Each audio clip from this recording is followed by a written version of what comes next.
నిన్ను కట్టెల్ల వెడుతుంటే చూసిన మా గుండెలు ఇప్పుడు బండవారి నాయిరా నీ అల్లుడు కోడాలు ఆయను కుట్టి మామంటూ అడుగుతుండ్రు నీ కొరకు దారులు కాస్తున్నారు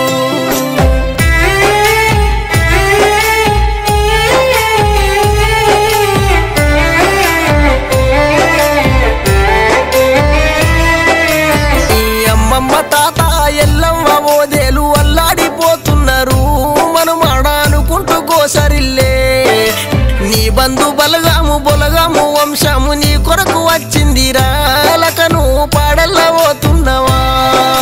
మిత్రమా నువ్వెక్కడెళ్ళిపోతున్నావు అనుకుంటా నీ దోస్తులు శేఖరు ప్రవీణు దుఃఖమురా ఏ లోకమందున్న నువ్వున్నా గాని సల్లంగా ఉండాలని